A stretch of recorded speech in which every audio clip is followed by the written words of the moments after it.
Hi, this is Votan, and I'm back. Today, I would like to talk a little bit about the differences in the editions of Your Writing Can Change Your Life.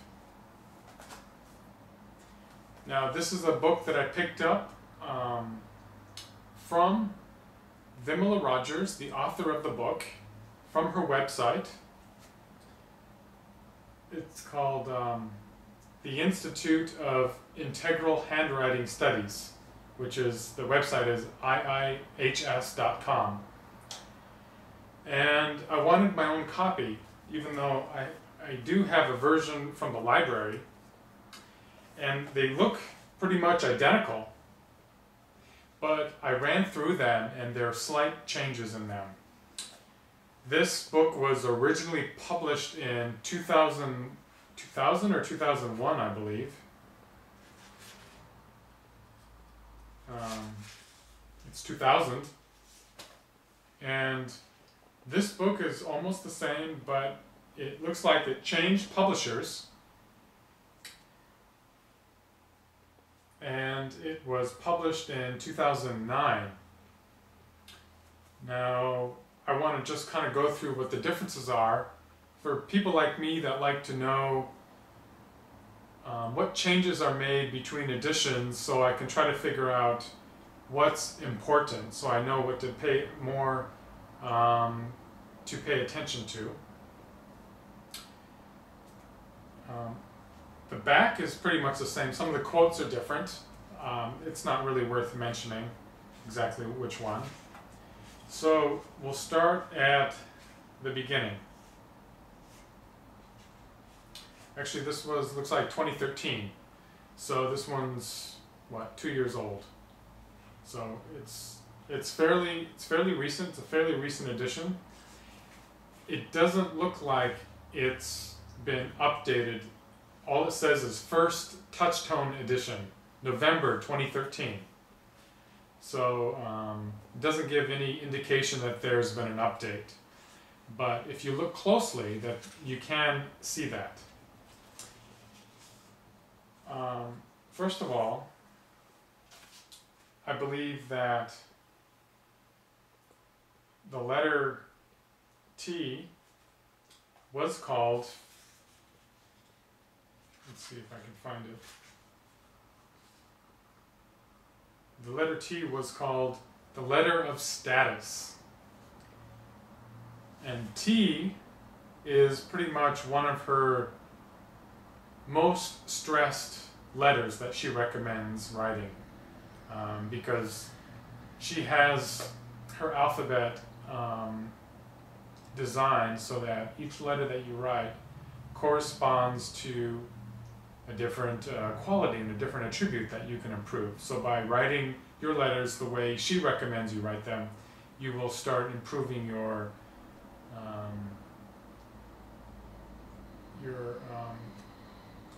attribute, your self-esteem, whatever quality you're trying to fix.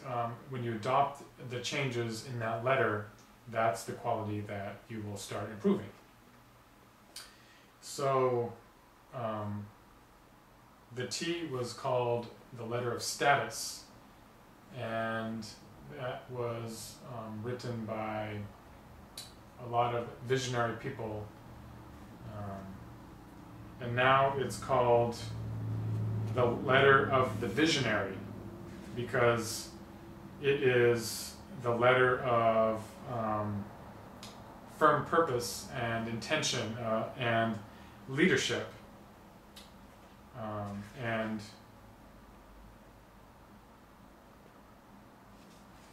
by writing it,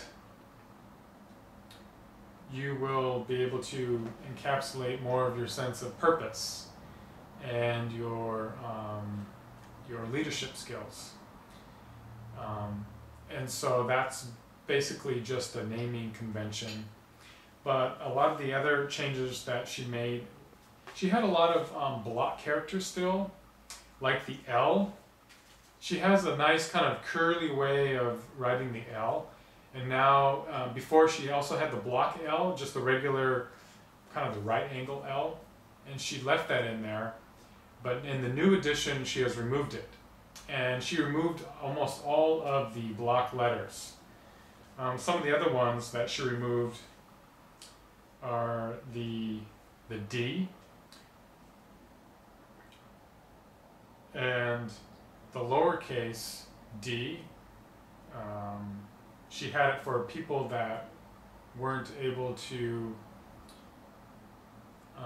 write the D without a kind of a curl in the stem.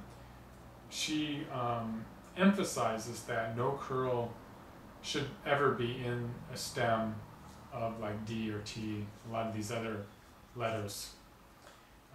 The D, and she snipped that out. Basically, she said it wasn't an excuse for someone to try to bypass the problem. They need to tackle it head on. So she also had the angular W, so it's basically like a double V, but it's a W. And she got rid of those, the capital and the lowercase, and now the only way that she advocates writing the W is with the angular motion, the real W, so two U's back to back. And that was definitely an interesting change, because I've always sort of liked block or angular letters, but she doesn't recommend that. In her own words, angles reflect mental energy, whereas curves reflect heart energy. And that's very good to know that, because that's sort of the direction I'm moving in, away from my head and logic and right brain and more towards the left brain. And I want to move towards the right brain, more intuitive, more heart-based, and so I want to avoid using too many angles if I can. Let's see what else. She also added a note to the M. So a lot of times throughout the book she maybe removed a sentence, and I looked at the information there and they weren't really that important, pretty superfluous. Like an example would be, now if you want to shed the armor that you have, please adopt this letter, and kind of nice little sort of florid sentences like that. And honestly, those could be erased. It doesn't really matter. However, there was a section for the letter M that she added in, and she talks about how it was difficult to digitize the M, or digitize the font system, the letters into the fonts, the computer font systems in general, but in particular for the letter M, because it's very important that when you're writing your letters, you're not retracing. If you draw a stroke downward, you don't want to retrace it back up. And so when you're writing the M or the N or the H or other letters like that, where you have to kind of go back up, you always want to kind of make it like a very, very narrow V. So it sort of looks like it's being retraced, but you're actually going right next to it, sort of kind of parallel, and then it'll veer off. And so that's sort of an addition that she had. She also gives extra information about the F. Now the F, there was sort of a mistake in my book, at least I think it's a mistake, because in the few places where she talks about writing an F in a certain way, there's just looks like a pound symbol. It's kind of an angular F with a line, middle line underneath it, and that looks like a placeholder graphic, and I think they forgot to change it. There's another place where the Z is written, and the Z, it's a cursive Z, and it has kind of a tail underneath, and that's all filled in black, and I think that's probably a graphical mistake as well. But for the F, she talks a little bit more about the F and trying to emphasize more what it's about. She also talks about the letter K and why you don't want to write the K with the curly, kind of the old-fashioned curly cursive K, and you just want it to be a K with a sideways V on it. And the letter O, in the old edition, she emphasized writing the letter O clockwise, which is the opposite way that I've learned it. I always learned it, write it counterclockwise, so then you could go back to go forward to the next letter. But she always recommends that each letter needs to finish in a rightward direction, the direction that you're writing. And so if you are writing the O in a counterclockwise motion, you finish going towards the left. And so like the letter Q and the letter O, she recommends writing it clockwise. And so you're ready to go to the right. She de-emphasized that a little bit. And then she also added a very strange looking O, sort of looks like an oblong with sort of a slightly pointed top.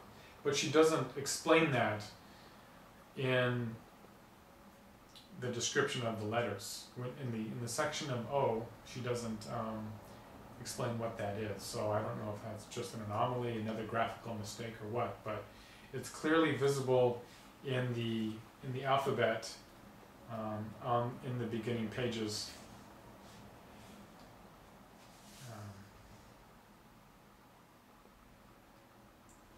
Actually, I don't see that. Let me look in the old book.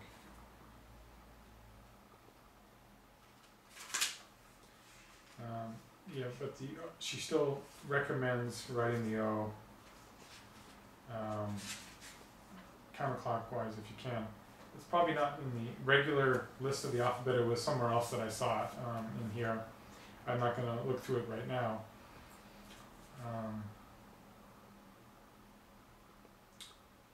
I also noticed that she had the old-fashioned G, just the regular G, that has been removed, and she only left the lowercase figure 8 G, which is pretty cool, and that's what I've been practicing. It's very stylistic, and I kind of like it, but it takes a little bit getting used to, and that's the only lowercase one that she recommends using now. The Z as well, she had the old-fashioned Z in there, so just the kind of the angular Z, maybe with a slight wave at the top or the bottom, but now she just advocates doing the cursive Z. She also had the old-fashioned capital J. She's removed it, which is too bad because her J is, I find, difficult to write. It's sort of a fat cursive top loop and then a kind of a thinner bottom loop. Doesn't seem like it would be so difficult, but I'm working on that one. And same thing for the letter M. She had a very typical looking capital M, and she has pretty much removed that. Same thing with the letter N. She had a capital N that was more angular, and she's removed that. So those are the main things for the alphabet changes. Now she also had a section that spanned 2 pages in the old book called The 5 Noble Truths, and that definitely seems like a takeoff of the Buddhist 4 Noble Truths. but it's kind of an easy way to remember it.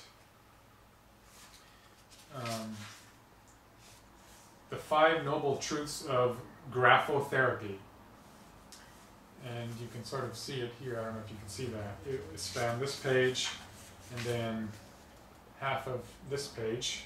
Whereas in the new book, she pretty much pared them down to just a few lines each. And she, well, to be honest, she didn't remove things that were very pertinent, or it's like, oh, why did she remove that? A lot of the things that she removed was more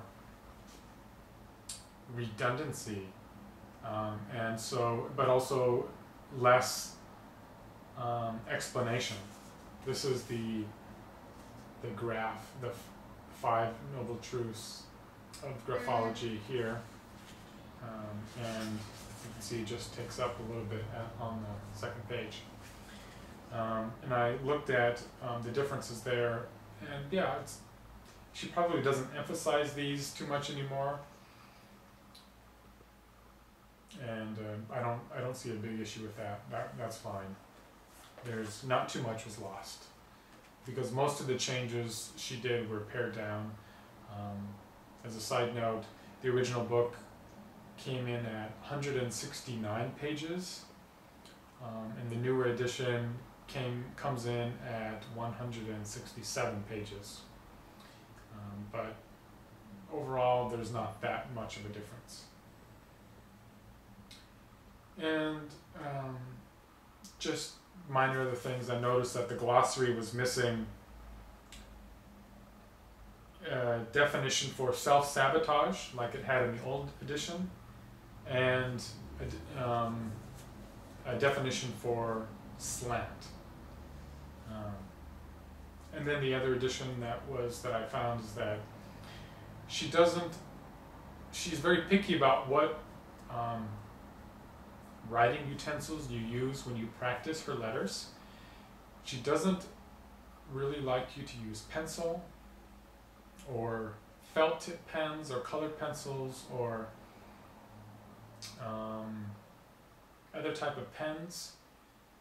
In the old book, she recommended that you use only a ballpoint pen or a fountain pen. And so I've been using ballpoint pens. But now in this new edition, she adds one other pen that she allows, and that's gel. And gel, I think, is sort of a newer technology. It's sort of similar to ballpoint, but I think it may be a little bit more liquid and potentially may leak to the other side a little bit. I'm not sure. So for now, I think I'm going to stick with a ballpoint pen. But she does recommend using ballpoints in various colors, which is what I've been doing, and that's sort of fun. So I can have different sections and different colors and stuff like that. I like rainbow colors, so that's sort of fun. So she didn't change that. So those are the main changes. There weren't that many changes, to be honest. Maybe wasn't even worth going over it, but I find it interesting to figure out what the changes were, what she's emphasized, how she's changed and modified the alphabet in slight ways over the years. It seems like what she has come up with hasn't really needed to be modified.